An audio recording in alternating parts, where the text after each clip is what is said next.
One of the most interesting things about the community of tour guides that this film is about is their perspective. They develop that unique point of view as they drive clients to wineries on carefully designed itineraries. First of all, their perspective is mobile.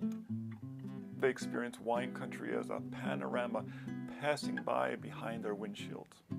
But rather than having a tourist view, the guide is continually navigating, strategizing, looking for the most comfortable, the most beautiful, the most efficient routes for enhancing their client's experience. They're watching the shift of the seasons, the evolution of the vines.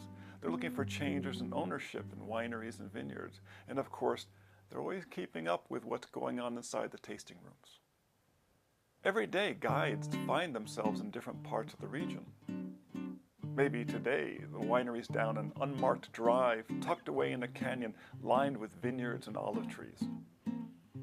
Maybe tomorrow it's perched on a rocky hillside, reached by a winding, steep gravel road. But when you get there, it has views stretching over miles of vineyards, and you can see all the way to the northern reaches of the São Paulo Bay. The client's experience of each winery is different. It's a mix of location, hospitality, and of course, the wines. The quality of that client's experience is filed away in the guide's memory to be accessed the next time they plan a day for another client. The work is demanding, requiring flexibility, excellent people skills, patience, and endurance. It is also very enjoyable. A big part of that is because their clients are typically in a good mood, and if they don't start the day off that way, after the first winery they get to be a lot more fun. People visit wine country because they want to relax, enjoy wine, and learn more about this ancient art. The guides have that in common with their guests. They're also enthusiasts, but their interest goes beyond just the wine. For some, it's the agriculture, or the industry, or maybe the technology. But their interest is always about the people that make it work. The guides help weave the community together because, in their travels, they talk to everyone. So their insights come from both practical concerns that are going to affect their own work and a personal passion for a region that changes with every vintage. Wine is a worldwide industry, and people come to wine country from all over to work and to visit.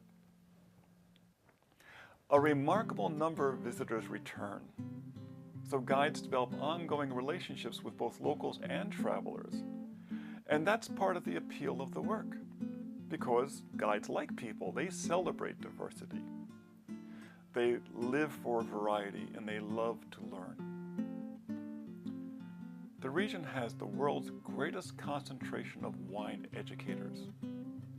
And you can also see the guides standing behind their clients, listening.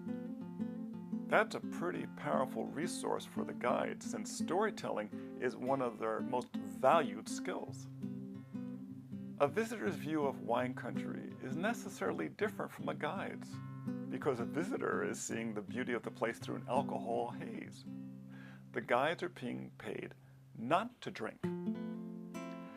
It's hard for a guide to be cynical about their work when they're spending their day driving a honeymoon couple to the most intimate, charming, and picturesque spots in the valleys. They see their guests greeted with smiles and congratulations, and often departing with gifts from people they've just met. It more than makes up for driving corporate tours in the rain, carrying armfuls of wet umbrellas, and herding overly served executives who are never going to remember their face or name. But life is a balancing act, and the story of these guides is how they weave together the purple-stained threads that hold wine country together. And that's just a little insight into what our film is about.